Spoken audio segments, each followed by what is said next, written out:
Well, welcome to the Mashpee Men's Club today on this beautiful Cape Cod morning. So we begin each meeting with a salute to the flag. So Pete, would you do us the honors this morning of leading us in the pledge? Yes, sir. They moved the flag over here. We're saluting the screen.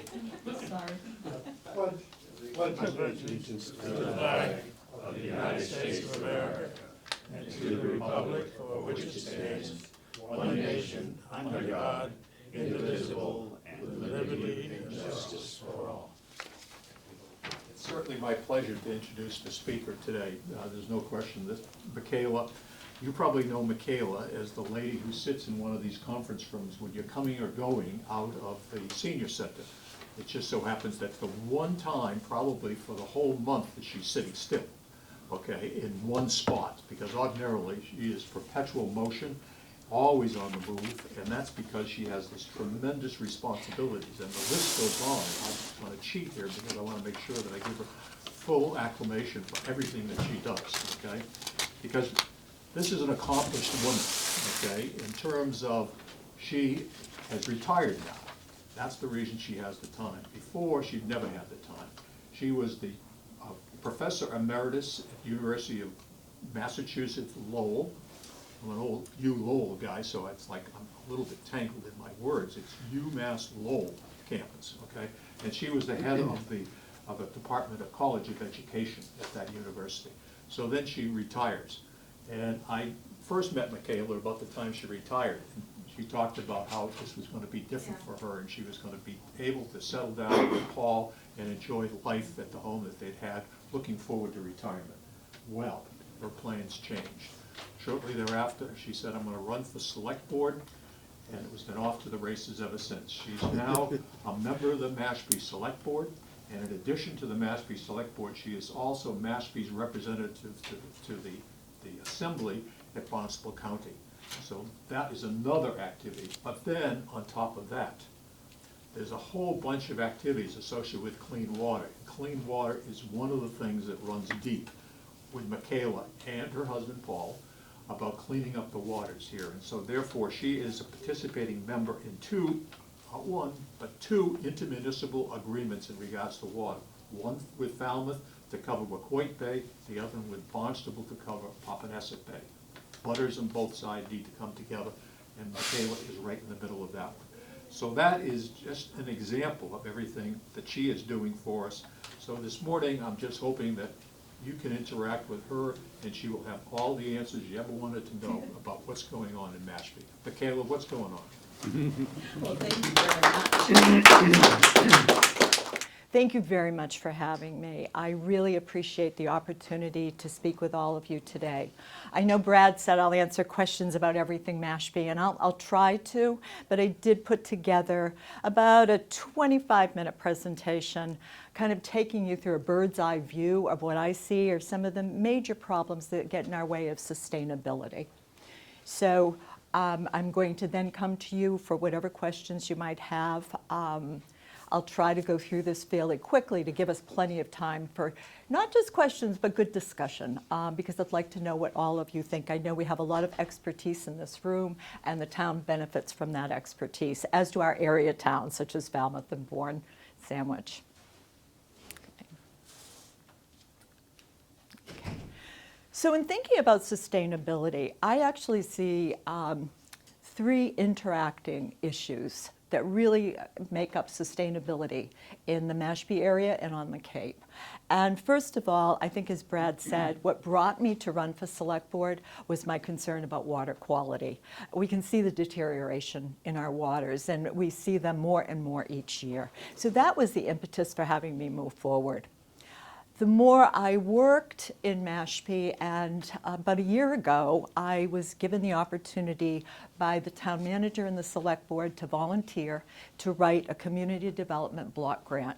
And that's really, for those of you who don't know what that is, it's a grant that comes from HUD into the states, and it gives 0% forgivable loans to folks who are really struggling so they can stay in their own homes and do repairs. Through that, not that housing hasn't been an interest of mine, I became more interested in housing.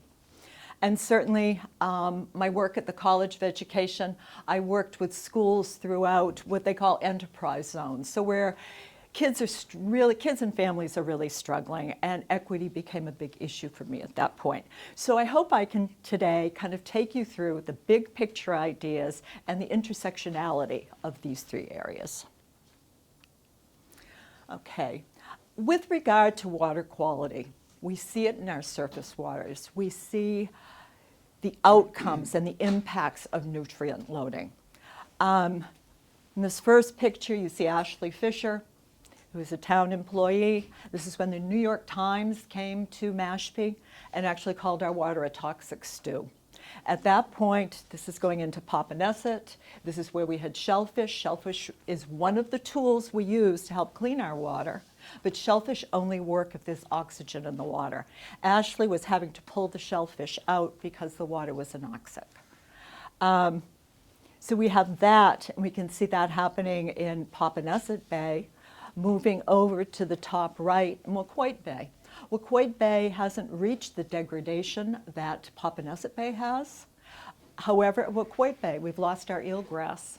When you lose your eelgrass, you use your habitat for marine animals, right? We've also lost scallops. We just keep losing. So our waters are in deep trouble. And the picture on the bottom, which looks like a lawn, is actually water at Mashpee-Wakeby Pond. That's during a cyanobacteria. As you probably know, when there's a cyanobacteria outbreak caused by excess nutrient loading, when that happens, the temperatures come up, cyanobacteria occurs. That water is toxic to people and deadly for pets. So we have these major, major issues. So right now, our drinking water is safe. It's tested regularly. Is it the quality it once was? I can't answer that, but we know it's safe. So right now you can drink the water. However, we're in a sole source aquifer.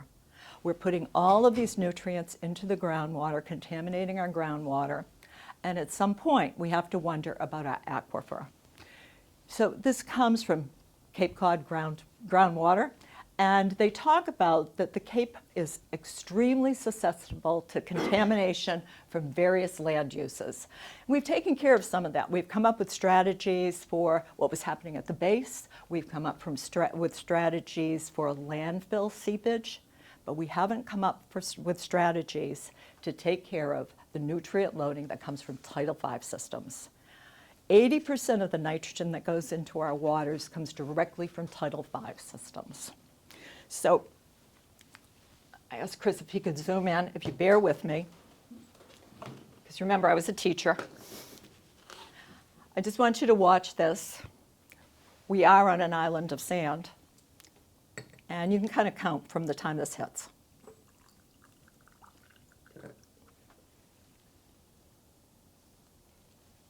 This is a little slower. I've timed it at home a few times. I was at about 4 seconds. I think this is more 5 until it hits the bottom. This is just 4 inches, 4 inches of sand. We're on sand. That's what we're putting our leach fields on. So when engineers, and this is not an engineering experiment, I realize that, but when engineers come in for permits, what they're looking at is having to be, by state regulations, state requirements, at least 5 feet from groundwater. And what they come in and they'll say is, it comes down, we're less than 2 inches a foot.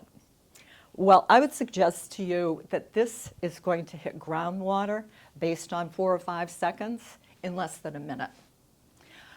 A couple years ago, our wastewater superintendent, a very beloved Ray Jack, who sadly passed too soon, did a presentation that really struck me. And he said, he was talking about an area near the Mashpee River, and I won't name it, but he said, when people flush in this area, the fish are swimming in this in the morning. I think it's important to think about that when we think about cleaning our waters. Let me get this out of the way. When we think about cleaning our waters, how critical it is that we move forward. There are many maps of our watersheds. They're so complex, I couldn't get one to show, so I thought this is not the actual watershed. It's a conceptual representation of watersheds. We have two watersheds here. Mashpee is comprised of the Popponesset watershed, which is right over in here, and the Wacoit watershed. We share these. I was saying to somebody, watersheds don't respect town boundaries. Water that's contaminated in Sandwich really doesn't stop at the Sandwich line. It keeps on coming to Mashpee. And that's true with all of our contributions. And I love this quote from Francis Smith: everything flows downstream. Okay. So Brad mentioned to you that I'm a member of the two intermunicipal agreements for watersheds. We have one for Popponesset, which consists of Barnstable, Mashpee, and Sandwich. And as you can see, Mashpee is the primary contributor to that watershed, although what happens in Sandwich and Barnstable remain important. The Wacoit watershed, we pretty much share that responsibility with Falmouth, with a little bit coming from Sandwich. The IMAs, the intermunicipal agreements, consists of a real legal agreement, a memo of understanding between the participating towns, and then a working group, and I'm a member of the working group from Mashpee. We come together sometimes once a month, more frequently every 3 months, depending upon what's going on at the time. We share strategies, research, plans, and we talk about how we can work together to ensure that we're cleaning these watersheds. And then we're doing it in a way that's equitable. There's been a lot of decision making. I'll give you an example as we go further about something that is being talked about right now that involves these IMAs. Okay. So part of the IMA, part of what Mashpee's doing, there are a lot of tools in the box to handle water quality. Aquaculture is one of those, and aquaculture works well as a tool when the water is healthy enough to support the animals.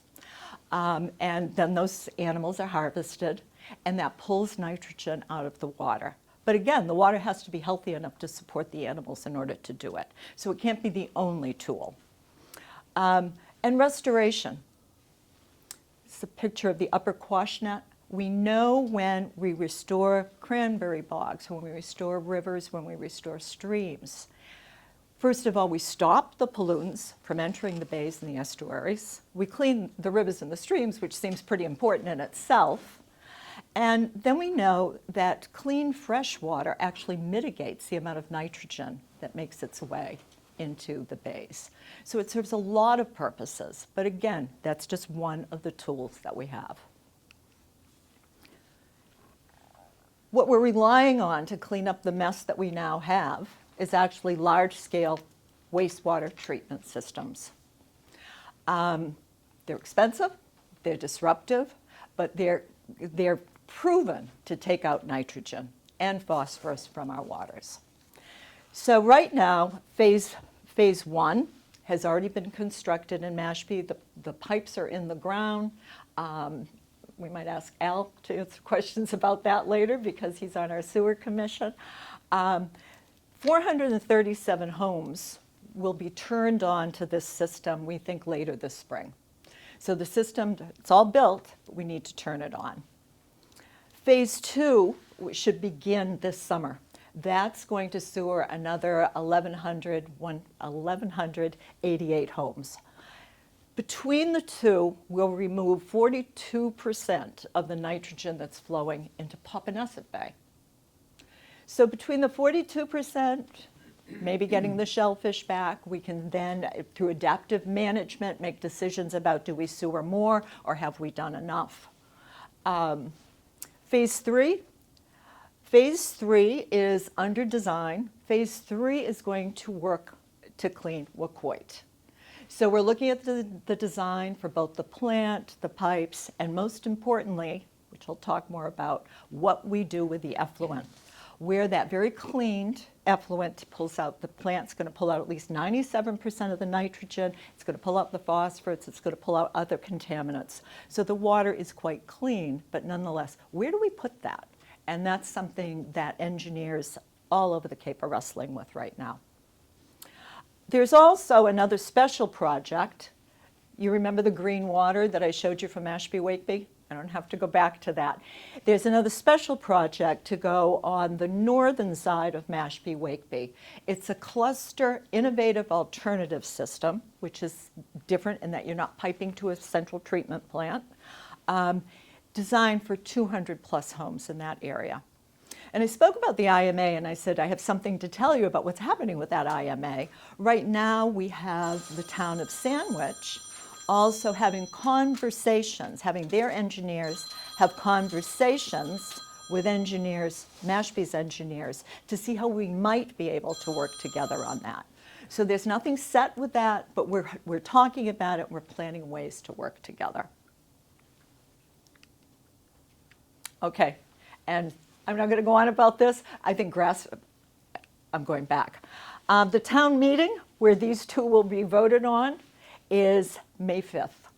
And when I'm telling you about this, and I should have said this at the beginning of my presentation, I am on the select board and I'm on the assembly delegates, but I'm speaking for myself today, okay? I strongly believe in grassroots advocacy. The more people you talk to, if this is important to you, the more people you talk to, the more times you stand out with a sign and just make people aware to come to town meeting, I think the further we move these things along. All right, so we were talking about central wastewater, and I talked about the effluent, and one of the problems people are facing is what to do with the effluent. What happens is any piece of land, dependent upon its topography, its soil composition, can only hold so much water.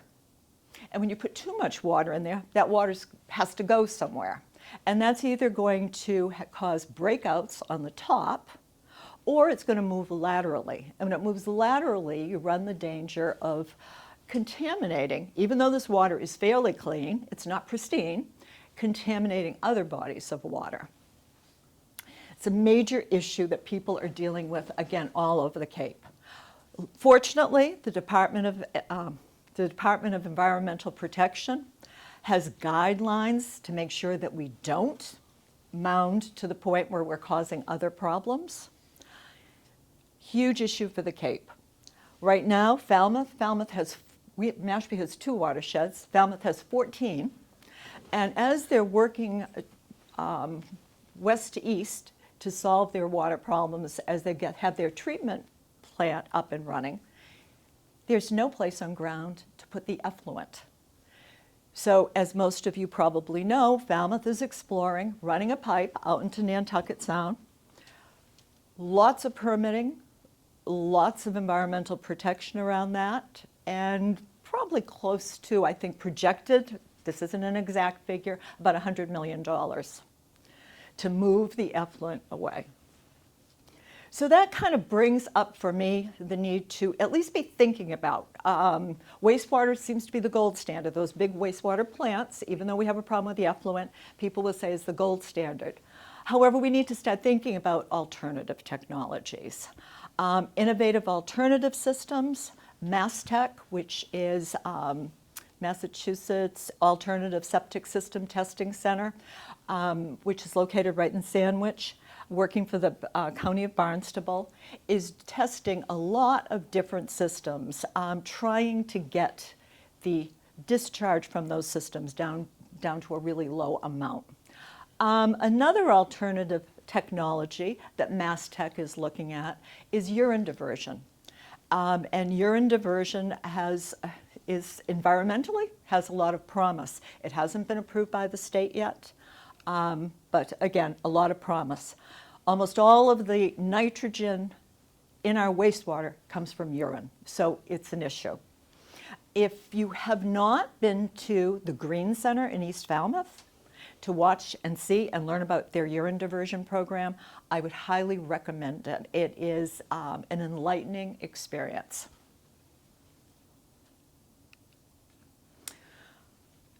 So I mentioned I want to talk about housing and I want to keep talking about water, but I want to talk about equity. As we think about these large-scale systems at a cost of millions, hundreds of millions of dollars, I think we need to find a way to ensure that that we're not putting all of that on people who can least afford it, because we know housing is a huge issue. We have a lot of people who live in Mashpee and who live on the Cape, have lived here for years, live here full time, who deal with trying to pay for this. So while we're doing that, and I'm not suggesting we slow down at all, I don't think we can afford to, I think we need to be looking also at the low-cost and no-cost solutions. Again, another tool in the toolbox. Mashpee has increased their buffer zones. So the buffer zone is the area if you're going to build a house. It's the area from the body of water to the end of that lot that you have to keep, or to it's 150 feet, that you have to keep protected. Plant native vegetation, all of these things that will actually slow down the flow of water. It's really important that we enforce that. Now, I don't mean that we have to go around checking on people, but as we're doing new building, we should really be enforcing the buffer zones and adhering to those. Fertilizer and pesticide bylaws. Currently, Orleans, at their town meeting, has passed a fertilizer and pesticide ban. That has to go through the state. There are 8 other towns on the Cape that are exploring doing that at an upcoming town meeting. So those are ways that we can protect our water that doesn't cost anything. And I feel really strongly about this last point. Say no to increased flow.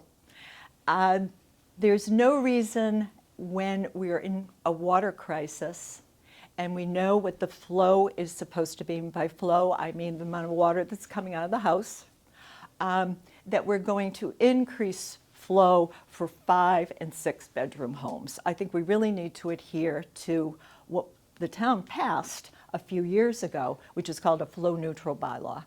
So that will help, cost nothing, but is going to mitigate some of our problems.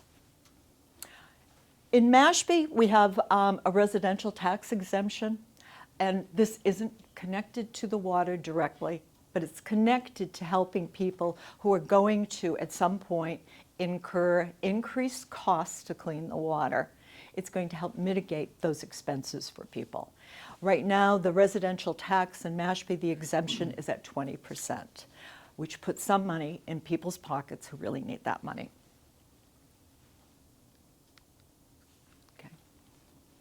All right, so if I can switch from, to some degree, and as I said, these things are integrated for me, and I think only by using an integrated approach are we going to be able to address these problems. Housing. There's really no building out of the housing crisis we face. We hear housing crisis, we don't have housings for the missing middle. We can't have housing that teachers, medical workers, other professionals, policemen, fire department can afford. I would suggest we can't simply build our way out of that. I would exclude from that housing that meets the need of very low-income people, such as LeClaire Village, meeting the needs of people who earn anywhere from 30% of adjusted median income in Barnstable up to 80%. We have a clear need for more of that. For our workforce, which still needs to be more affordable than it is now, housing, we really need to think about housing use. We are living in an area that about 35% of our housing isn't for residents. About 35% of our housing is second, third homes or investments. And I've been a second homeowner, so I am not being critical of our second homeowners, but I think it's something important to think about when we talk about a housing crisis. So we need to move towards more out-of-the-box thinking. And with out-of-the-box thinking, I'm talking about redevelopment rather than pristine land actually mitigates water water contamination. We start clearing for properties, then we have less protection for our water. So look at redevelopment of already disturbed areas where wastewater infrastructure exists, and also deed restrictions. Okay. I pulled these pictures from the Cape Cod Commission. They did a really interesting, complex survey of residents across the Cape. And one of the questions they asked is, which style of housing would you be okay with? And there were a lot of pictures, and I left out the ones that people said, no, these don't work on the Cape. So all of these were rated as either very good or somewhat good for the Cape. And the reason I picked these is when you think about redevelopment, any one of these, they're all more than one story, any one of these styles would work really well in redeveloping some of the strip malls we have, so you could have housing above the shop kinds of things. Mashpee Commons has done that beautifully, and those places are very appealing. They look like they belong here. There's no reason not to think more of that. So you would put in your grass, you would make things attractive, and you would use that land providing housing for people who are trying to work here. So as I said, any one of these could be above shops. And then deed restrictions. Deed restrictions have been used extremely successfully in Deed Vale. Out in Vail, Colorado, resort community, needing workers. Sounds a little bit like Cape Cod, right, in many ways. They had no place for their workers to live. People who wanted to live year-round and contribute to the community were totally priced out. Vail has taken an unusual approach in that they consider housing as an infrastructure. They say it's an infrastructure like police is an infrastructure, like fire, and other services.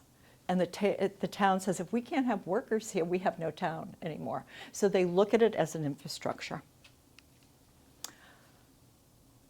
Here's a semi-quote from Vail Indeed. They're really working to sustain the year-round community. So they do that through acquiring deed restrictions on homes so that residents have a place to live in Vail. And let me see if I can do it from my laptop. I might have trouble here. I have a short video I want to play. And that would not do it. Sorry.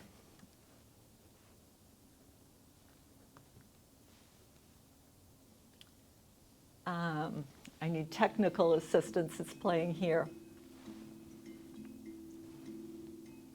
When we launched Vail Indeed, it was really all about providing homes for people in the community. And in reality, it's I think done so much more. All right. Well, I first heard from George Ruth.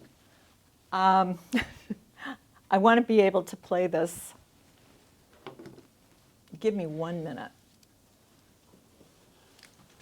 This worked earlier, but this isn't.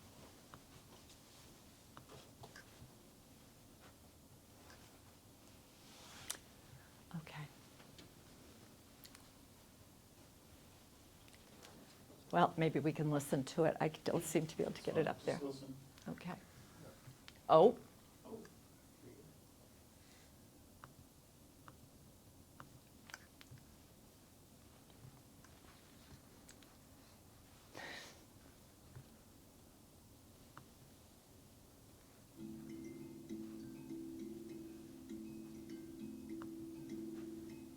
When we launched Vail Indeed, it was really all about providing homes for people in the community. And in reality, it's I think done so much more. Well, I first heard from George Ruther about this program, and when I first heard about this idea, I thought it was brilliant. We wanted to be a part of this community here in Vail and not live 40 minutes from where we worked. The Vail Indeed program is a uniquely designed program that is intended to protect and preserve homes for year-round and seasonal residents here in the town of Vail. The Vail Indeed program was created because we knew early on that the town of Vail was not going to be able to build its way out of this problem, because alarmingly we found that of our residential properties that were lived in, when those properties were sold, about 9.5 times out of 10, those properties didn't sell to another year-round resident, but instead they sold to a part-time resident or second homeowner.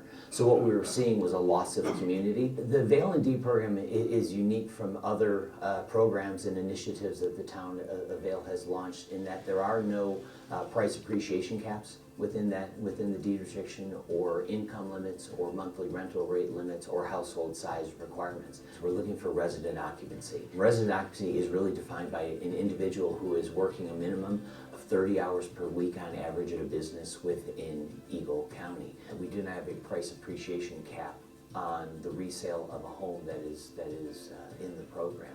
And that's largely because we're talking about the occupancy of the home, and the occupancy only deed restriction, we believe, helps control the price that a seller can ask for that property, or a long-term renter can request in monthly rental rates.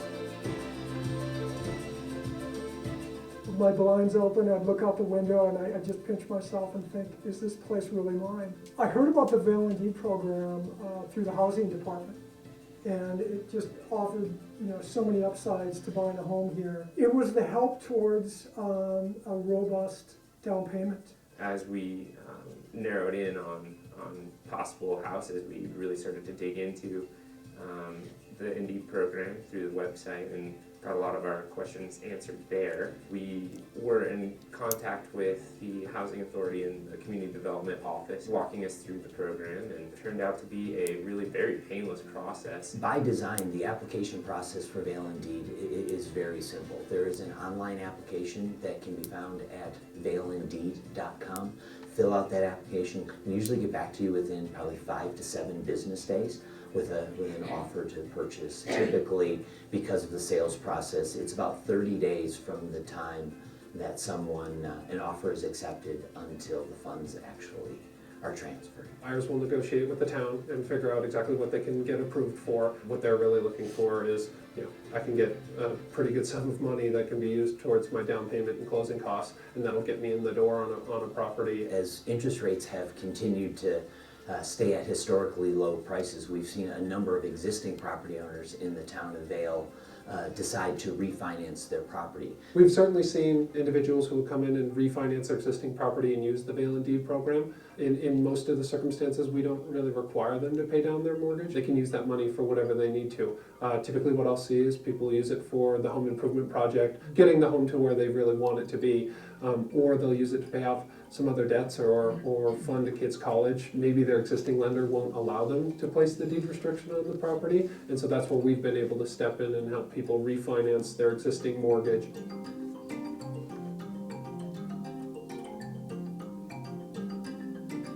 We have seen local business owners participate in Vale and Deed. Their participation has primarily been either assisting their employees in going out and buying a property using the Vale and Deed program, or actually going out and using Vale and Deed to buy properties so they can then in turn rent that property back to one of their employees. So we use the Vale and Deed program to augment an employee housing program that we already had and we realized the value of. We had a property that we already owned that we bought back in 2008 for employee housing purposes, and I thought, what if we talked with George and his team about putting an Indeed or a deed restriction on that property, didn't own that first property, turned the dollars from that into a purchase of a second property, and then did another Indeed on that second property and actually want to buy a third property. So all of that for very little cash out of pocket. Most of the Indeed dollars handled most of that. My impression was a great one and really very easy. While it was never our full understanding when we launched the program that long-term rental investors and property owners would participate in Vale and Deed, we have seen a significant number of long-term property owners participate. I know of several people who've come in who are looking, they see it as a really good investment opportunity, and it's a way for them to get in the door, grow their real estate portfolios, and rent it out to somebody who they know is working, somebody who's local, somebody who's going to continue to pay the rent.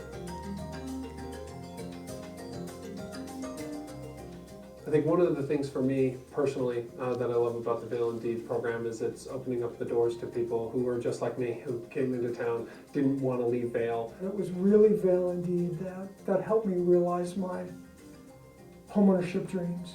And without their contribution, I would not be where I'm at today. If you're interested in finding out more about Vail Indeed, go to our website at vailindeed.com.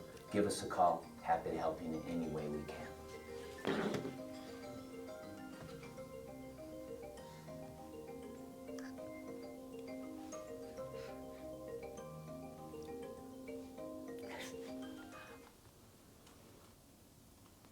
Okay, and actually, oh, okay. I didn't know I could get back to it, excuse me. Vail Indeed has, over 7 years, the latest figures I could find, have deed restricted almost 1,200 properties. The majority of those are long-term rental apartments, and I believe about a portion of that, just under 200, are homes. So you're making things affordable for the people who are providing services within your community, and they can come and live here and stay here. So anyway, to come back to, I hope I've integrated these for you. I really wanted to get to the integration of water quality and how to work with housing that's equitable and fair within an environmental lens. And as I said, I think equity goes all the way through this. We want to ensure, or I think we want to ensure, that we have a community when we're done that can afford to be here. We want to make sure that our workers who are here can afford to stay here, and also the long-term residents can afford to stay and enjoy the community. So with that, questions or key points you would like to make? Where does that Vail funding come from? Okay, initially it's a capital investment through the town of Vail itself. They view it as an infrastructure. They have a funding mechanism to keep it going, which, quite frankly, I don't understand well enough to explain. But the initial investment comes actually through the town. And so you would actually appropriate funds to buy deed restrictions. And those deed restrictions are based on both the suitability of the house, how many people have applied, the assessed value of the house, and up to what they're doing is 15% to 20% of that assessed value. Is it only done by a town like Vail? Vail is a pretty good-sized town, a small city, if you wish. Isn't this something that the Cape Cod Commission should be addressing, because we share help? We share the problem. Why isn't the Cape Cod Commission, why isn't Barnstable County doing something for this? That's an excellent question, and I'm actually working with 2 of the delegates at Barnstable County to explore moving something like this forward, but that's in its infancy. But that's an excellent question. I mean, people who are living in Mashpee are working in Falmouth or Sandwich or Bourne, and vice versa. So has anybody done a price comparison between, say, this program and what maybe Falmouth and other towns have on affordable housing, and what the cost savings might be for a town to build their own affordable housing project compared to piggybacking off of other housing that already exists? So there's some kind of a trade-off there. That's a really good question. Let me answer part of it because I don't think an exact comparison has been made. One of the issues is we're talking about 2 kinds of affordable housing. We're talking about affordable housing, and I use LeClaire Village because it's in Mashpee as an example. We're talking about affordable housing that is restricted to residents who make less than the 80% or less of median income. The Vail program differs in that the income isn't restricted. What's restricted is residency, and in their case, the person who would come in would need to, and they're restricted in perpetuity.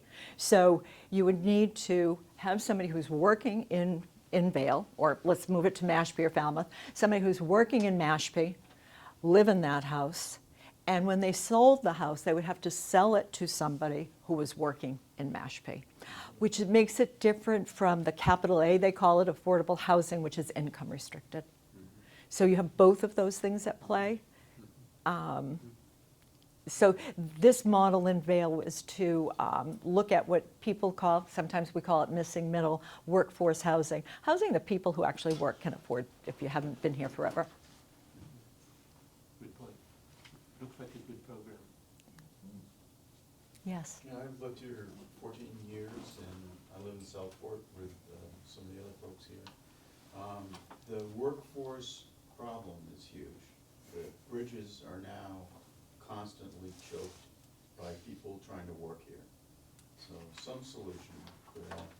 And Mashpee has the benefit of a lot of conservation land, but I think this problem needs to be, raised as a priority. I understand the town is gonna buy, or I'm not sure, buy some land that's off 151, sort of by Andy's on the. Yes. Did. Yes. It did, it bought that. Yep. What's the plan for that property? The plan for that property is to keep that land, which is on Johns Pond, is to keep that land as, right now it's going to the select board.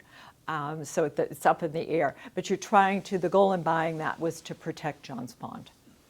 Right, but the reality is Johns Pond, the only public swimming it's like you can't get there from here. I mean, it would be really nice to have, a family-friendly beach Yep. on the pond that's like a lot more accessible. I don't know that that's been totally ruled out. At town meeting, that land went under the guidance of the select board, and so I don't think that's been totally ruled out. The major goal in purchasing it, from my perspective, was to ensure that you weren't adding to the pollution on Johns Pond. But again, I don't know that that's been ruled out. Thank you. Have you been following, or do you have any personal opinion on what is happening at the state level with respect to energy and new laws that have been passed about acquiring battery storage and that sort of thing, where my understanding is that a recent law was passed requiring 1,500 megawatts of lithium battery storage in the state by middle of this year or next year, in the very short time frame. And these things are as big as tractor trailers, and they weigh about 80,000 pounds, and there's gonna be quite a few of them around the state. And if they catch on fire, which you hear about electronic cars catching on fire occasionally, you can't put them out. The fire department cannot put them out. And so there's a big environmental effect for that. They talk about decreasing utility costs, but actually I think they're gonna double. And you also have giant substations that they talk about building here on Cape Cod, and if there was some kind of a environmental issue with us having a sole source aquifer, that could be very detrimental to that. And there's a lot going on in the energy sector here, and we could probably talk all day about it, but I was just wondering if you are following that on the state level, something above the county level, and what your personal feelings are on all of that. So there are a lot of moving parts. Right. This isn't something that I've followed as closely as other issues. Are you talking about the batteries that are going to have to be in place for the wind power? Right, that's all part of it. Okay. Right. I think, I shouldn't say understand.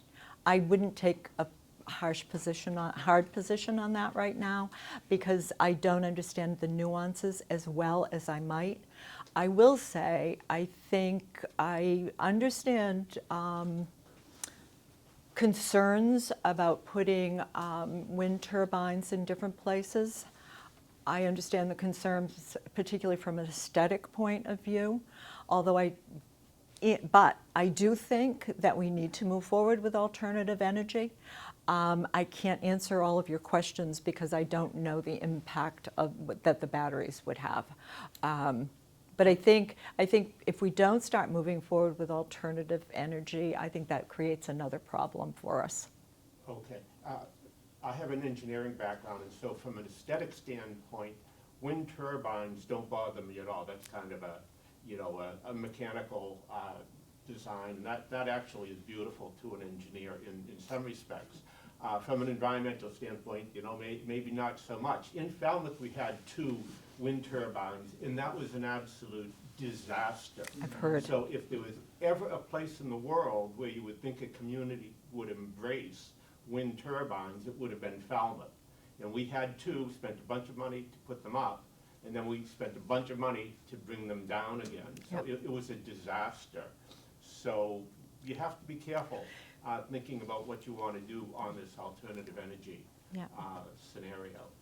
I have a lot of conversations with the delegate from Wellfleet who would share that position. And I don't suggest that we're not careful in how we move forward. I think we always need to think about unintended consequences, right? And I don't have an engineering background, so I don't understand what all of those could be, although I've been listening to the conversation. Town meeting, you mentioned the item in regards to water quality and things. Yes. For the next 3rd phase of sewerage.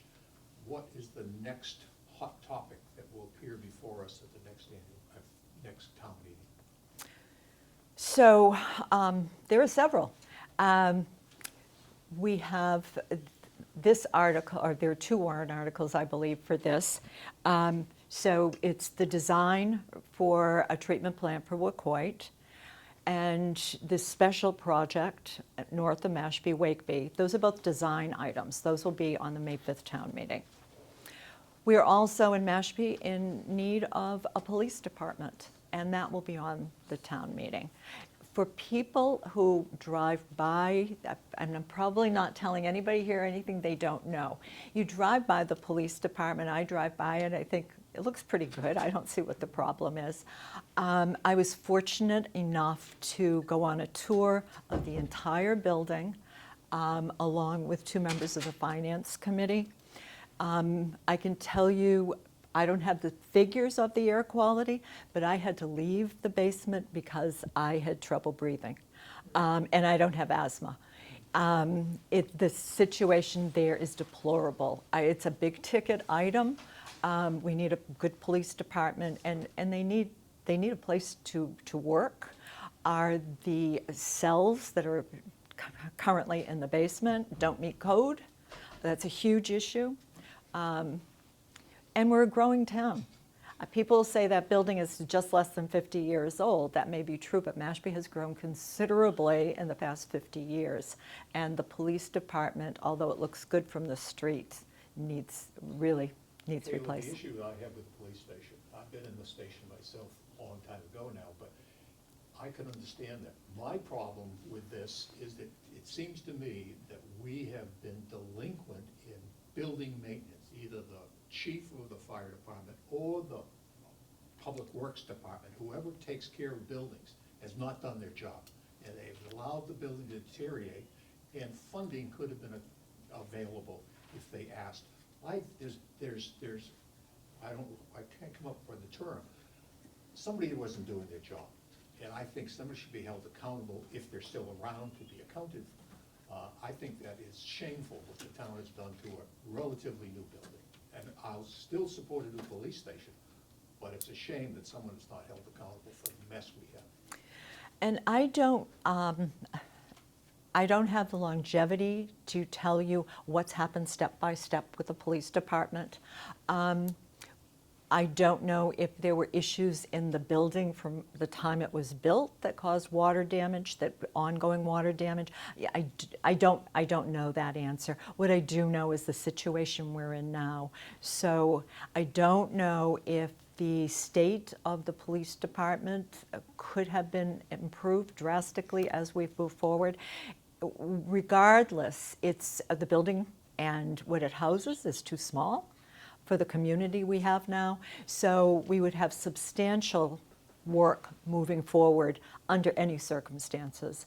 As you go through, people who come in, victims come in and have to walk by cells in order to get to who they need to talk to. Detectives don't have enough space to conduct interviews. So under any circumstances, we would be faced with a major expansion. That's what I know about the police department. Yes. Relative to water quality, the more homes that are built in Mashpee or any town for that goes will have a negative effect or a lasting effect on how we treat the water, how we can treat the water, and whether we're able to treat the water, depending upon how much money we want to spend to do that. Is there any type of a build-out plan for the town of Mashpee? Yes, the build-out plan is projected on 2015 figures. Our flow-neutral bylaw is projected on those 2015 figures. And how close we are to build-out right now, I can't answer that question. When I was at a sewer committee meeting the other day, that question was asked, and the engineer was going to come back with figures on bedrooms and how close we were to actual build-out. The point you make is an important one. We can't just continue building. We need a certain kind of housing. We need to be able to save that flow for the real affordable housing that I know we need. We need to be at 10% of affordable housing in order to meet the state requirements. We need to be building that type of housing at 0.5% each year to stay in a safe harbor so we can help decide what that affordable housing will look like. But we can't just continue to build. I mean, there's no place, as I said, Falmouth has run into this problem, and I think the engineers have indicated that Mashpee will at some point. You need a place to put your effluent. So there's only so much that an island of sand, if you remember, will sustain. Yes, and then over here, and then Chris, I'm sorry. Yes? Yes. My question is regarding the use of fertilizers and pesticides and how much that contributes to the nitrogen pollution issue that we face. What percentage does it? A ballpark figure is about 12%. And that's nitrogen that's going to get into salt water that pollutes that, and it's phosphorus that gets into fresh water. So if the town were to ban the use of fertilizers and pesticides, that could bring that number down considerably. It could. But the impact, there is a cost to it. It's a commercial cost, right? For instance, are you going to ban the use of fertilizers on golf courses? I don't know, but Nantucket did. Yeah. And I think people are still golfing there. I don't think it's hurt them. What has to happen in order to ban fertilizers is, first of all, the town has to pass it, then it has to go to the state, and I believe it's in the agricultural department in the state. It needs to be approved statewide. So it's different than home rule. It's a more rigorous process to get that through. So you said that Orleans has banned it? Orleans has banned it, but they But still subject to state approval. they still are going through the But state. that would include golf courses in Orleans? I believe Orleans, and in fact, I shouldn't say I believe, Orleans is everything but agriculture. Everything but agriculture, so golf courses would not be allowed to use the. Correct. Okay. Correct. Unless you're growing pot on the golf course. Well then, Thank you for sharing. David? I had a question. On Route 130, the hotel, I forget, it's La Plaza del Sol or whatever. Correct. I live right there in Stratford Ponds. That hotel has been sitting empty over 3 years. And, you know, we talk about workforce housing. I never seen more than one car there. Why can't the town make a contract with the owner for 6 months for workforce housing until they decide what to do over there? That's a good. The tribe bought it. The tribe bought it. Well, deal with the tribe, I mean, otherwise it's sitting empty, there's probably 40 units there. Correct. We were chatting about this earlier informally, and I'm not sure enough what the state of that building is and who owns it to comment. Your point is well taken. If we need workforce housing or any kind of housing, let's not leave housing empty. Oh, it's a shame. But I'm not sure enough about ownership and plans for that to be able to comment in any informed kind of way. But I'll ask. Well, thank you. Chris? It's my understanding, Michaela, on that building, that the tribe does own it is for temporary housing for their homeless. And they were given a grant to buy that building. And that Thank you. they've been in control of it, and they have been slowly doing work there. I think the gentleman that lives near Stratford Prom has probably seen the dumpsters out there that are now gone and that sort of thing. But the tribe does own and control that under a federal grant. Okay. Such a shame, but especially the winter we had this year, wow. My question was, or not a question, Michaela. Thank you for clarifying that. Was you and I were having a discussion the other day, and I think it affects everybody, probably everybody in this room, and most of them know about the residential tax exemption. If they don't, they should. Yes. But the point you made the other day, as we were having the discussion, is that residential tax exemption of 20%, is totally separate. You have a veteran benefit, which many of us may have, not myself, but there's also a surviving spouse benefit on taxes, which I do have. But that can be combined. It's not the 20%. It's simply residential on tax. your own, you can combine it with anybody else, and Yeah. I don't know if you can explain that more. I think you just did. And thank you for that. I think you did really clearly. And you're absolutely right. It's important for people to know if you are a resident of Mashpee, you should be applying for the residential tax exemption. That went from 5% last year to 20% this year. And it makes a huge difference in helping people who are here full-time. And as Chris was saying, you can have another exemption. You might have a senior exemption. You can still get the residential tax exemption. So thank you. And the veterans. So thank you for asking that. Yes? Last month in the country's been kind of interesting, and a lot of this is going to depend on grant money, and a lot of it is going to either come directly from the feds or through the state. How are the plans for dealing with the huge changes that appear to be coming? I don't think we have enough certainty to know how to respond. Things are changing. I know town manager and people in town have their eye on what's happening as it trickles from the feds to the state. At the county level, same thing. But if you don't have certainty, you really can't prepare. So it's waiting to see what's going to happen.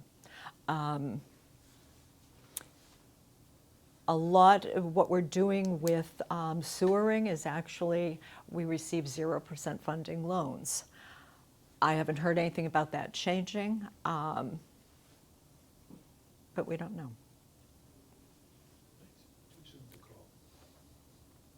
Okay, great. All right, Thank you. thank you.